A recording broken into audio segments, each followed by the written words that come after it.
Hello everyone, and welcome back to the Ancient Alternative View. I've been asked a few times what we've been doing in between videos. Well, I've been on site to 2 or 3, well, probably a few more than that, different English heritage sites with videos to come. And my great friend over at Ancient History Criticisms, Andrew, and I, and the team as well, which consists of 14 of us now within the team, and we've got new members. We're Research 24 Hours. We've got Dan Stevens, HOMOMEGALITHICA. Welcome to the team, and as you can see, all the people that I work with on a daily basis, all absolute legends of ancient research on Twitter. So just so you're aware that we're very, very busy trying to bring the best of the best ancient mysteries. Whether we agree all the time or not remains to be seen, but we have to debate to get there. But with my main team, and there's my great friend Dave, but with the main team, we've designed, Andrew has graciously been doing a catalogue that we call the Technological Alexandria. And as you can see, we've always studied the Nubs, Andrew and I, along with all the other hallmarks that you have come to know: the Nubs, the lozenges, the incised motifs, the bevel blocks, and so on. And what we've done is put these within, well, we've done them in country order so that we can travel to anywhere that we want. For argument's sake, in our Greek folder, we can go to Megalopolis for argument's sake. We can have a look at the different nubs around the amphitheatres and the examples. We can click back out of that. We can travel down and look at anywhere really that we want to look at with reference to the nubs in Greece, which is absolutely excellent. And I bring you back to sets of nubs that we've looked at, well, many times before on the show, and they're of course at the Acropolis, one of our favourite pictures. Now, when we discuss these, we forget sometimes that we've been studying each site on and off for many years now, on a daily basis, sometimes for 6 or 7 hours at a time. And the team is worldwide, so it runs 24/7, and we look at different variations. But we've worked hard to get, especially these being Andrew's examples, mine you can find on Pinterest, and we're going to put the best of the best photos from each country with the nub findings. For argument's sake, when we look at Sagasta base nubs, I know where they are in my catalogue, but we wanted it so you guys and ourselves had reference points to these nubs, and myself, Ziggy, Dan, Andrew, the nub specialists within the team, because they're all specialists in their own right. Dave's an excellent nub finder, as is Guy. Very good in their own rights with everything to do with ancient history. I mean, no disrespect, but Andrew and I basically search for these nubs and have done site searching for years now on them, and we wanted an easy way to be able to narrow down any searches country to country when we're talking about them with the best of the best, clearest photos. And as you can see, Andrew has come up with a fantastic way to do this. Now, it's very arduous because we're having to go photo to photo. Sometimes we've got 5 or 6 different images of the same photo, so we wanted the best of the best. So we've collated these for years now, and selecting them to go within these folders has been somewhat of emission, but we are on it. Ancient alternative view, and the best of the best pictures are now going to be worldwide within a catalogue, with obviously the next stages we're going to map them and see patterns, migration patterns, times of build, as you can see here, the bevel line with the standardized nubs on here, flat surface with a standardized nub, a triangular nub there.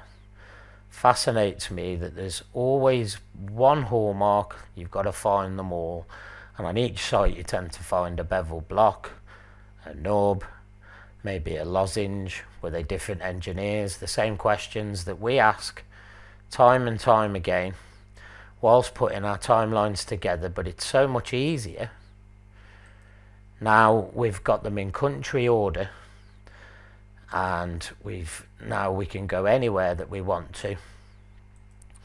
Click onto the folder, Nimrod's Fortress, and there we go. We've got the examples right there in front of us, the massive bevel blocks at Nimrod's Fortress. I'm sure you all know the different stage building at Nimrod's Fortress that you can see.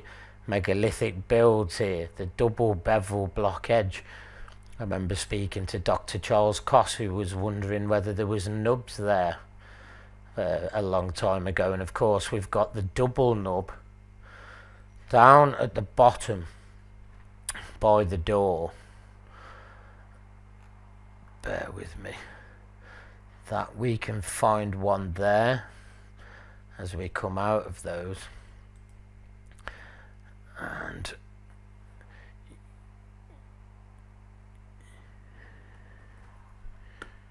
you can see the double nub there.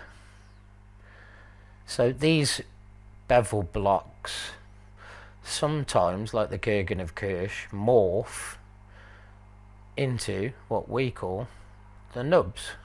Some finer than others, some more puffy than others, and to find these examples sometimes can be very difficult, especially if you don't know your sites and you don't know what you're looking for. So we've popped them into folders to look at and to study on what we call the technological Alexandria. So our research is forever going to be within these folders, handily placed so that we know exactly where our nubs are, where our sites are. We know them in our head, but it's very good for others to know, like the portcullis example here. The slightly beveled edges at the top and at the bottom there, and a perfectly placed nub. Some people think that that's vitrified, some people think that's handprints, constant use. Different researchers have different opinions, but now they're all in one place. We can see the textures of the nubs. Excellent find as well by JJ Megalithic Maiden when she went to the portcullis. Phenomenal that we can see the different textures and part of the same mineralogy of the stone at the portcullis. A bit more of a close-up for you here. Not many people have these images, so now they're all in one place and we know where they are. Fantastic one here of the portcullis when it clears up. There we go. To me it almost looks like it had a pattern on there, which we've discussed on prior videos before. Was it an early Eye of Horus? Was it not a marking? It's certainly part of the same mineralogy of the stone. Almost looks like it's charred, for want of a better word, but there we go. And that's the site catalogue that we've been working on, and eventually this will no doubt have far more photos in when all of us have added the different work that we've got. So well done, Andrew, and for your excellent work thus far on the catalogue, and thank you for all that. And now I've got the arduous task of adding my entire site catalogue of all the nubs, not only on Pinterest, that I share with all of you, so you can see them and the different new examples that we put on, i.e. the opposed nubs on the Mercury pyramid. But there you go, these will all be added into the folders, and we'll eventually start adding the different hallmarks, the circular holes within the artifacts, the lozenges, the concentric circles. You know, we study so many. I've got another folder there, nubs on blocks, and these are all there for you to go and have a look at. But that's what we've been working on behind the scenes, along with our day-to-day mysteries that we try to crack as a team. Now, I introduced a couple of the new members, thank you very much indeed. And going back to the site catalogue folder, we're in Cusco, as you know, at the moment, looking at Zone X, as well as coming up to, well, different arid work in the Cusco ×3 example here. We don't get very many full wools, but this one's an absolute peach with the ×3 example. Almost in some examples, main blocks have been taken away that could have held specific nubs, but the size of these walls, if for argument's sake these nubs, as we've discussed many times on the language videos, portray a language, then I'm thinking that the star alignment factor would come into play, especially in South America, where they had, of course, the Tzolk'in, the distribution of days, the astronomical alignment calendar. Now, this astronomical alignment calendar can scale back in 25,000 year increments. Now, that 25,000 year increment I find very, very fascinating, because, of course, we've looked at the worldwide distribution of the nubs. You can quite clearly see on our catalogues that if I just skip back out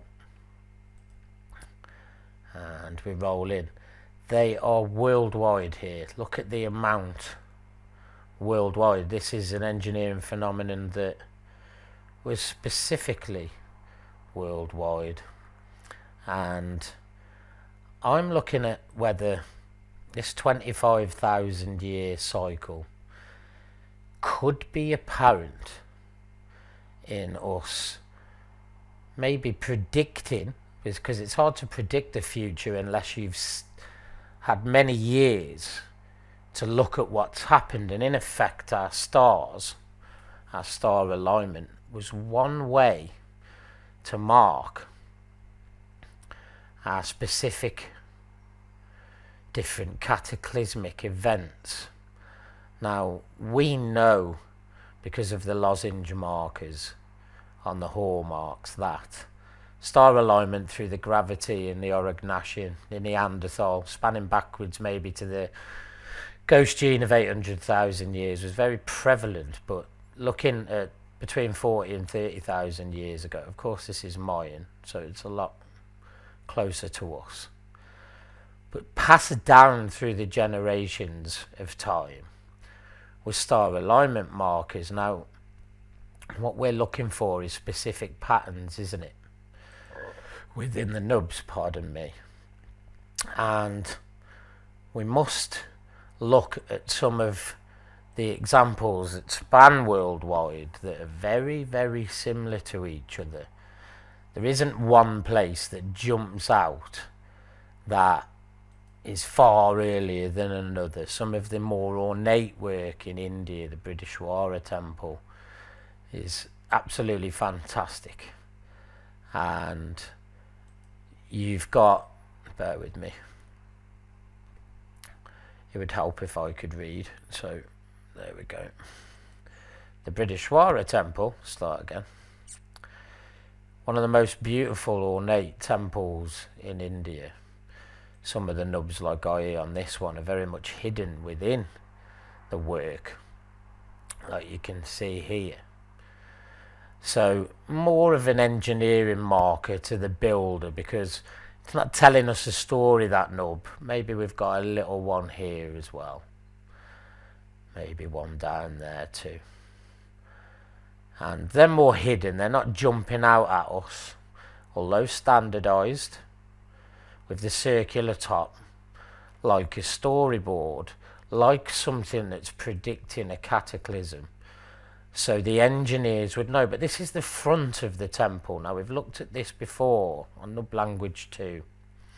Andrew and I have looked at this on our nubs around the world.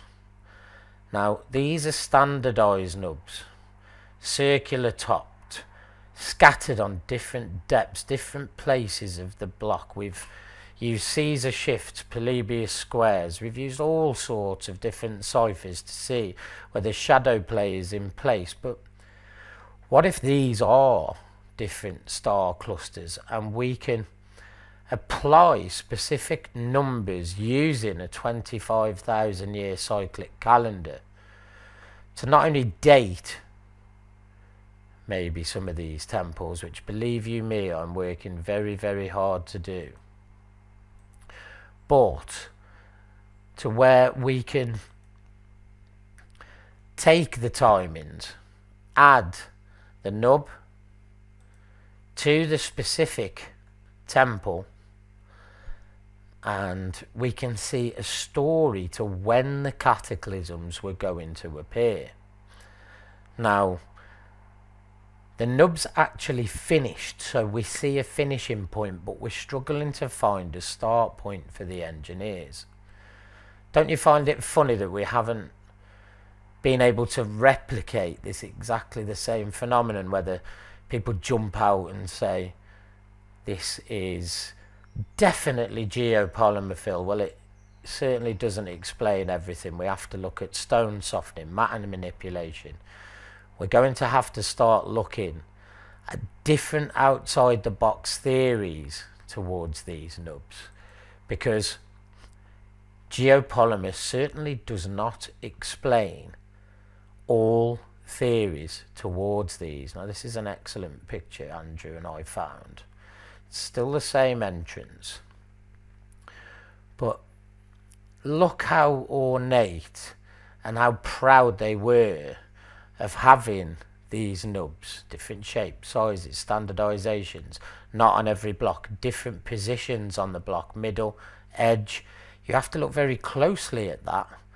Not one on there, too small for lifting, you wouldn't need it on there, you would have just took it off, so why is it there? It's not just a marker block. So it's telling a story. It's a language, or telling a story. Was it which king owned this temple? Which kings or engineers passed through? Which the Gidan, a mason's mark, for argument's sake? Well, in my opinion, it could be one and all of those, but I'm now tending to lean, because of the evidence, that these were going back a lot further due to a star alignment clock, and we can apply what the South Americans used, the Peruvians should I say, at Cusco, Sacsayhuaman, Ollantaytambo, and then all the way across the world. We've got exactly the same thing going on in India, which I'm probably sure you've heard me all say. Now, why bang on about this 25,000 year clock, Phil? Is there anywhere else where 25 specific things were built? Well, there actually is. And the Serepeum boxes in Egypt. There's 25. Now I've got a massive video coming with one of my team, Dan Stevens, who's working hard in the background. So I'm not going to let on any of the secrets that we've both found for the new video here, but Serepeum has 25 different boxes. Our good friend NEXT has got footage of where, see how they go left to right, left to right. Well, the next one would have been here, and NEXT has had a hole here with a team and seen underneath, and there isn't one. Well, 25 would have been the number. 25 Serepeum boxes. 25,000 year clock with perfect dates and times added to the nubs around the world, which show that they were telling us something. Were these timestamps and cataclysm markers to where different cultures, because they work together, there is no doubt about they work together, no one can argue that, they're worldwide. It's as simple as that. The nubs are a phenomenon, an engineering phenomenon that was worldwide. So anybody that wants to argue that, look at the countries that we've got them in. It's not fraudulent. It's a phenomenon, an engineering phenomenon that was worldwide. It didn't just exist in South American, Peruvian examples. They were in Brazil, Bosnia, Bolivia, Afghanistan, Albania, Algeria, Armenia, Australia, Cambodia, come on, Ecuador, Cyprus, Croatia, the Crimea, China, we all know Yang Shan's examples, Easter Island, you know, Egypt, Ethiopia, India, France, Israel, Iraq, Iran, Indonesia, Greece, Jordan, Japan, Italy, Lebanon, Libya.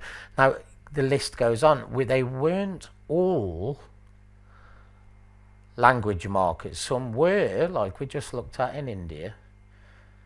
Maybe they were masons marks. Maybe they were builders marks. Some of them, like on the Coricancha, very much, hello, look at me, we were here. Two of them on the outside external to the left hand side that we looked at on Nubs of India. Now, the engineers passed through so many different areas, and we were given so many different hallmarks everywhere, from Cambodia to, well, you've heard the lists, that they must have been star alignment watching. And I put a theory out there that the Serepeum boxes times 25, the 25,000 year cyclic calendar with its easy to read configurations. And how many times do we see a configuration go over 4 within the nubs? We don't. We don't. They're from 1 to 4, 1 block, 2 block. Yes, they're not all circular. Some are square, some are triangular. That could be to the specific engineer. That could be triangular was, let's just for argument's sake say the Magi, Indian. You've got the Dogon that could have been Indian. You know, let's just say the different shapes could be different engineers. I don't know that for 100% fact. That's something that I leave to you, Ancient Alternative View. But I'm now going out on a limb and putting a theory out there that the nubs were actually a cataclysm marker and showing dates and hypothesis over a 25,000 year period to when the next cataclysm was going to be. Now that then, if the 25 boxes, and please don't tell me that these were to bury bulls or they were sarcophagi, because my next video will debunk that completely and utterly, so I don't want to hear it. I'm sorry. It's not an argument at all. Now, the 25 Serepeum boxes plus the hole where the next one would have been shows that there were cycles of 25,000 years specifically. Now, how old was the underneath of the plateau if that was the case? And again, I'm an alternative researcher that works in physical evidence. Please don't tell me the plateau is 5,000 years old, because it wasn't. And Yes, I'm aware that the Mayan is nearer history, but this clock was passed down through star alignment to Inca, pre-Inca. All of South America knew this clock. What were they monitoring if not the stars? What were the nubs if not to show us what cataclysms were coming? And we've got a good idea now when cataclysms could potentially hit through star alignment through monitoring what these guys did. When the Ice Age was, when the next Ice Age could come. Sir John Anthony West told us to look back at the prior golden age of 33,000 years ago to find the answers. And don't you find it strange that the Aurignacian, the Neanderthal, the Denisovans were all travelling across Europe, South America as well, to basically give us information on the stars? Now, why? They weren't just looking at them constantly, and they weren't just worshipping gods. Who were they worshipping? What were the gods? Yes, were they our engineers? But these nubs are worldwide, and the theory spans to the Serepeum. And the new video that we bring out at the Serepeum next with Dan Stevens and I will prove uncategorically how old the Serepeum is, with some fantastic work that Dan's put together. It's a pleasure to have him on the team, so thank you, Dan. I'd like to say to Justin, who has done some excellent work on Giza and South America with me, that your video is being done by Andrew and I very soon. I've had, just to digress, the recent passing of my mother, and I've been struggling with doing videos, and I thought I'd come back and show you the site catalogues, a new theory on the 25,000 year clock with evidence to the amount of nubs that we see applied to the clock via the different sites that we see and the nub correlations. You only have to look above the Menkure pyramid door at the ×3 and what we looked at in South America, Cusco. We have them all over Egypt. You have them at the front of the Serepeum. You have them within the Serepeum. 2 minutes 15 of Ben's video. He shows the Serepeum nub, and we'll be showing those in detail on the next video. Excuse me. 25 Serepeum boxes. Worldwide, 25 appearing. Yet again, is it coincidence? You know how much I hate that word ancient alternative view. Well, I'm sure I've bored you enough with our catalogues, my theories on the cataclysm predictors that are the nubs, the storyboard of the nubs that tells us when the ancients thought cataclysms were coming, hence why the equipment was buried so low. Lithium boxes as well may be high, because they were all high up. We'll look at that in future episodes, and thank you very much indeed for watching Ancient Alternative View. I wish you all the very best.